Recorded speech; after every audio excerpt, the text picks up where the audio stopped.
Apa khabar semua? Dalam video ni kita nak tengok 5 jenis cecair yang ada dalam kereta kita yang kita kena sentiasa ganti ataupun top up untuk pastikan kereta kita sentiasa berjalan lancar. Dan saya bukan cakap pasal benda yang obvious macam minyak petrol tu. Minyak petrol tu memanglah kena ada kan? Kalau tak, nak jalan macam mana kereta kita? Dan kalau korang perasan, time kita pergi servis tu, kebanyakan kerja memang untuk gantikan cecair-cecair ni saja. Jadi kereta tu memanglah besi, tapi yang membantu besi-besi ni bekerja adalah cecair. Kalau tak ada cecair ni, akibatnya tak bergeraklah besi-besi ni. Okey, jom kita tengok. Baik, cecair yang pertama sekali tak lain dan tak bukan adalah minyak pelincir lah. Minyak pelincir ni fungsi dia adalah untuk jadi satu lapisan antara dua permukaan enjin yang bergesel.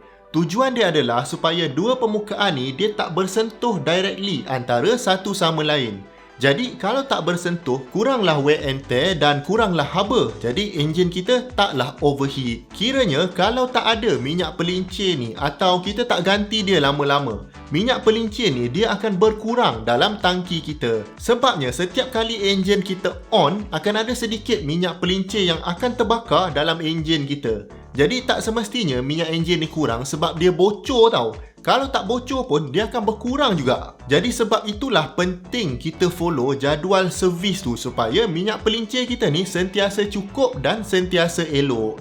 Kalau kereta kita dah lama tak bergerak pula, elok kalau kita check level minyak pelincir ni guna dipstick tu kalau kita nak jalan jauh. Just untuk pastikan enjin kita tak kurang minyak pelincir ni. Okey, cecair yang kedua dan memang sangat penting dalam enjin kita adalah coolant. Coolant ni fungsi dia adalah untuk menyejukkan enjin.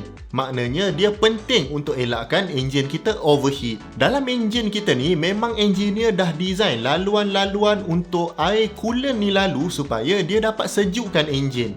Ada enjin yang kita panggil sebagai open deck. Lagi besar laluan untuk coolant ni duduk di sekeliling silinder kita. Dan bila suhu enjin kita dah cukup panas sampai ke suhu optimum dia, termostat dalam sistem penyejukan kita tu akan buka laluan supaya coolant dari enjin ni boleh pergi ke radiator. Radiator ni satu benda yang ada betul-betul dekat depan kereta kita. Jadi coolant ni akan lalu dalam radiator dan udara luar akan sejukkan coolant ni. Dan bila dia dah sejuk pula, coolant ni akan balik semula pergi dekat enjin untuk ambil lagi haba panas dari enjin untuk bawa keluar melalui radiator. Coolant kita ni biasanya dia warna hijau atau merah. Tapi ada je coolant yang warna dia selain warna ni. Cara nak top up dia, kita cari je bekas yang rupa dia macam ni. Dan pastikan level coolant kita duduk antara maksimum dengan minimum. Okey, cecair yang ketiga pula, dia kurang popular sikit, adalah minyak power steering. Minyak power steering ni sebenarnya adalah hydraulic fluid lah dan hanya digunakan untuk kereta yang guna hydraulic power steering. Jadi kalau korang tak jumpa tangki atau tempat isi minyak power steering ni, jangan panik pula. Sebab itu maknanya mungkin kereta korang guna electric power steering. Jadi pendek kata, tak semua guna minyak power steering ni. Hanya untuk kereta yang guna hydraulic power steering. Jadi sebab tu kereta model yang baru-baru kebanyakannya guna electric power steering. Dia agak reliable dan tak payah fikir nak tukar atau nak top up minyak power steering ni. Cuma of course lah, kalau rosak, harga dia lagi keras lagi dari hydraulic power steering. Baik, seterusnya cecair keempat yang penting untuk kereta kita adalah minyak gear ataupun transmission oil. Jadi transmission oil ni, atau kalau kereta korang ni kereta automatik, minyak ni dipanggil automatic transmission fluid ataupun ATF. Kiranya ATF ni bila kita pergi servis, dia takkan tukar setiap kali kita pergi servis tu. Kalau kereta Honda contohnya, biasanya akan kena ganti setiap 60,000 km. Ada manufacturer yang kata ATF ni tak payah ganti terus. Tapi ada juga orang kata yang manufacturer ni dia overclaim, jadi baik ganti. Untuk gearbox yang complicated macam DCT pula, transmission fluid dia akan pakai grade yang tinggi lah sebab biasanya DCT ni akan masuk dekat performance car. Jadi kos nak ganti ATF ni boleh jadi mahal. Kalau automatic transmission yang biasa ni, minyak tu harga dia dalam RM100. Kira okey lah kalau kata kena ganti setiap 60,000 km kan, lebih kurang 3 tahun sekali. Kalau saya sendiri personally tak pernah lagi ganti sendiri ATF ni. Memang bagi bengkel je yang buat.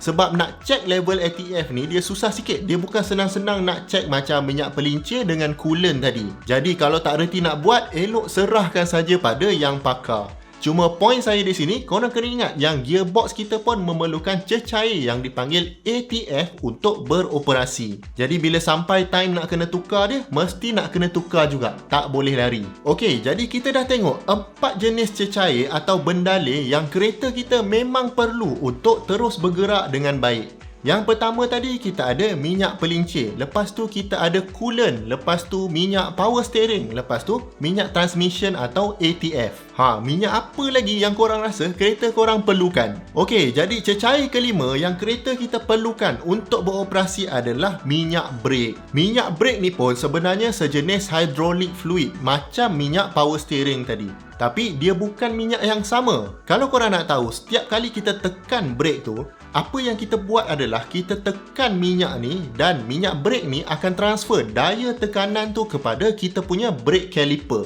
Dan caliper tu yang akan cengkam kita punya disc brake. Jadi barulah kereta kita jadi perlahan. Kiranya kalau tak ada minyak brake ni, memang pendek kata brake kita tu tak akan berfungsi. Tak kiralah canggih mana pun kita punya brake disc dengan brake pad. Jadi minyak brake ni perlu sangat tahan suhu dan tekanan yang tinggi. Lagi-lagi kalau kereta tu kereta performance. Korang pun perasan kan, kalau kereta tu kereta racing, bila dia brake sampai merah menyala dia punya disc brake, maknanya tekanan dalam sistem minyak brake tu memang sangat tinggi. Untuk kereta biasa, bergantung pada model, pun akan ditukar setiap 60,000 km. Sama macam minyak gear sebelum ni. Ini kalau kereta model Honda lah. Jadi kena check masing-masing punya service book bila nak kena tukar minyak brake ni. Kos minyak brake ni pula tak mahal sangat pun, dalam RM50 saja. Kira okey lah, harga pun tak mahal. Nak kena tukar pun 3 tahun sekali. Jadi tak sepatutnya jadi masalah. Bila sampai masa, korang tukar je. Jangan tunggu-tunggu lagi. Sebab benda ni berkaitan dengan safety. Jadi satu lagi cecair yang penting bagi saya, walaupun dah lebih 5 jenis cecair kan, adalah air untuk wiper kita. Tadi janji 5 je, tapi saya bagi anda 6 cecair yang penting. Memang betul, kereta kita tetap boleh jalan macam biasa walaupun tak ada wiper fluid ni. Tapi ada masa-masa tertentu yang kita nak guna dia, kalau tak ada cecair ni memang susah sikit kita punya hidup. Contohnya kalau tiba-tiba ada bird droppings, betul-betul jatuh dekat kita punya eye line. Air wiper pula tak ada, memang kacau. Nak bersihkan pun tak boleh. Kalau kita swipe wiper tu, nanti lagi teruk jadinya. Lagilah kita tak nampak. Menyusahkan diri, betul tak? Jadi baik sentiasa cek yang wiper kita tu, air dia sentiasa cukup. Lagi-lagi kalau sebelum nak jalan jauh. Kalau tak ada masa sangat nak cek, setiap kali servis tu, pesan dekat bengkel, minta diorang cekkan sekali. Biasa kalau servis center buat, diorang akan masukkan sabun sekali dalam tu. Jadi memang best kalau time nak guna wiper untuk bersihkan cermin depan. Cuma kena bayar sikit lah nak beli sabun tu. Tapi kalau kita memang banyak guna air ni, nak kena top up juga sendirilah, sebab dia akan habis sebelum sampai next service interval. Jadi korang boleh ingat tak semua 6 cecair ni? Kalau tak ingat pun tak apa. Yang penting sekarang ni anda dah tahu yang cecair ni ada banyak jenis dan penting untuk pastikan kereta kita berjalan lancar. Ada lagi tak cecair yang saya miss? Jangan lupa tinggalkan komen anda di bawah. Dan kalau anda dapat belajar something dari video ni, saya hargai sangat kalau anda dapat bantu kami dengan 2 klik. Klik butang like dan klik butang subscribe. Jumpa lagi di video yang akan datang. Assalamualaikum.